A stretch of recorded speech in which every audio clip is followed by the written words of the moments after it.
Dude, it's so funny because it's like you have like one of the most explosive entries into just tier one. No, it's been like unreal. I feel like most players they get into tier one, they don't like get this much like No, stuff not happening at on social all. media. But I don't know. I guess that's just part of being on Sen.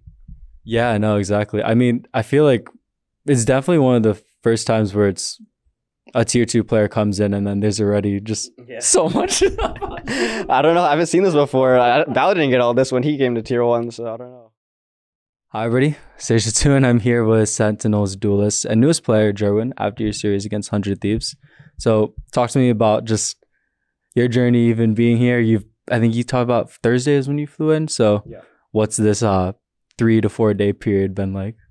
It's been pretty like not too hectic, but it's definitely been a more workload coming in because we didn't have too much time to prep for this match with me flying in. So it's been pretty busy. Just straight to the office, practicing for multiple hours a day, stay afterwards, practice. But so far, LA's been nice. It's the weather's been amazing. Like just moving, just the whole transition has been super smooth. Sen has been super nice about it. They've hooked me up pretty well, but it's been pretty fun. Are you based in the east side of Canada or the west side? I was West Side, so I was from Vancouver. So Okay. it was a pretty short flight, so pretty similar experience. Did you have any nerves just being on the stage? Anything feel different in that sense? Um, Not nerves for expectations, but just adjusting to how the game feels. Playing my first official match, but it was definitely more exciting than nervous for sure. And then I also just wanted to spend some time talking about just your time in tier two. It's been cool seeing just your evolution in tier two when you're like in trust and plug and sad. How what was it like trying to build yourself up so that you can land opportunities for tier one? Like how do you go about it in a way to where you're finding a balance for playing for your team, but then also being flashy enough so that people actually are paying attention to what you're doing? It's hard. It's hard to also make the right decisions, but also put up good stats, and then because at the end of the day, stats they matter a lot more than people want to say. But I landed on a pretty solid team for Split One Challengers. We got top three, and I was able to perform pretty well. To be honest, in my playoffs, I didn't play as well as I think I could have, but that's just how Challengers is. You have one good split, and you're getting looked at. So whenever an opportunity comes, you just have to make sure you're ready for it. I followed you a bit when you're in the trust and plug era, and I actually thought that core and team was pretty solid. Even I think you missed playoffs in like split one or split two in 2025. But when did you start to feel like you were getting recognition from tier one teams or like trials? Was it at the start of last year, and then it was more about just building and growing as a player?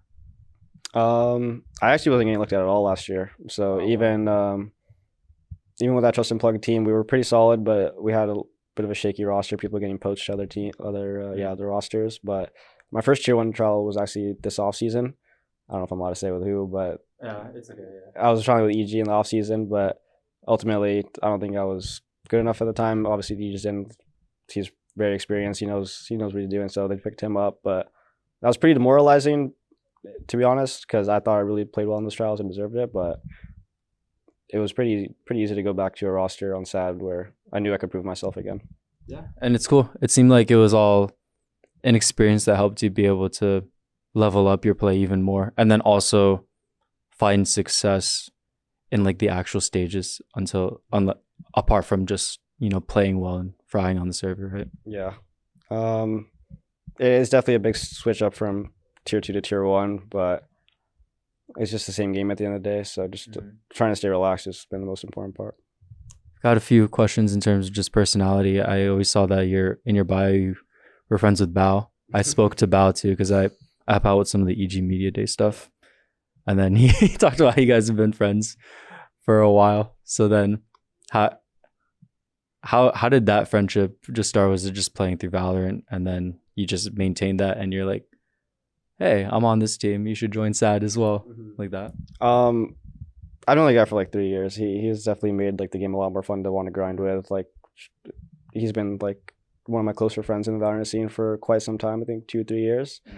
And he was actually on that Trust and Plug team, but then when he got poached, it was pretty sad because wanted to keep playing with him, and then he came back to the SAD roster. But it's been pretty fun, like learning from him as well, because he's had a lot of more opportunities than me. But yeah, he's just a fun guy to be around. Makes the game fun.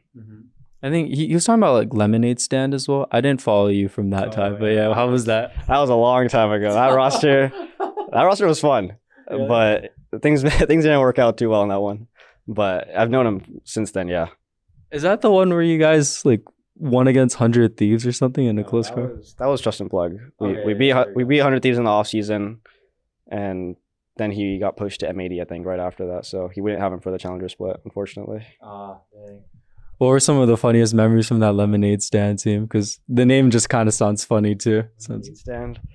I think me, Bao were pure ranked players. We didn't really know what we were doing. Yeah. And we also had another Challengers player, NodeXD. He's also like the best Challengers player, one of the best Challengers players right now. Yeah, he's doing insane. But a lot of us we were just ranked players. We weren't talking a lot. And I remember our other two teammates would get super mad at us. Always have shit to say about us. But that team was more fun than competitive, if anything. That's really fun, man. I mean, imagine just what it would have been like if you're in person. You just could carry that outside of just a Discord call or server. Yeah, I mean, I'm looking forward to meeting with Bao. Hang out a little more regularly here. Maybe once we're a little bit more free. Yeah. But it's been fun playing with these guys. Yo, another thing I wanted to ask you, one is because the announcement video was just really funny. Yeah. Where it's just so stick with me, Sen City. And then it was, did you see it? Like, you have like someone has like a fan account of you, like Jerwin Muse or something. Yeah, that account, I really have seen a lot of tweets. Though people love sending me those tweets. That guy, he's just having the time of his life, I guess. I don't know. He's enjoying the content I'm putting out. Did you see him putting in the movie theater? I did see that, yeah. Like, I don't know how he managed that one, but that tweet popped off. So I'm happy for him. Dude, it's so funny because it's like you have like one of the most explosive entries into just tier 1. No, it's been like unreal. I feel like most players, they get into tier 1, they don't like get this much stuff happening on social media. But I don't know. I guess that's just part of being on SEN. Yeah, I know, exactly. I mean, I feel like it's definitely one of the first times where it's a tier 2 player comes in and then there's already just so much. I don't know. I haven't seen this before. Bao didn't get all this when he came to tier 1, so I don't know. Yeah. It's just been fun though. It's definitely nothing to complain about. It's just been super fun. I mean, it goes back to that part where you're talking about how it's just really exciting to be on SEN because of that, the fans and everything. I mean, even like on Twitter, like people like are just hyped to see the game for the day. Like they look forward to these games, and it makes wanting to like compete and try my best in practice and coming out here and beating my best like even more impactful. Yeah, dude, you started out with a win too against 100 Thieves, and that was a long second. Yeah, that was one of the longest games I've played, but it was super fun. Like I was so exhausted towards the end. I was just begging for my teammates to close it out because I ran out of water, so I was getting so tired towards the end. I was like, please just wrap this game up. But that was like the most fun I've ever had playing Valorant in my life for sure. Yeah. Any closing remarks, Jerwin? No, it's been a long day. Yeah. It's been a long, fun day, though. I'm looking forward to more of these. All right, so awesome. Great seeing you. Great meeting you. And take care, man. Yeah, get some water, man. That shit was just exhausting. Dude, I imagine. Because it's hot.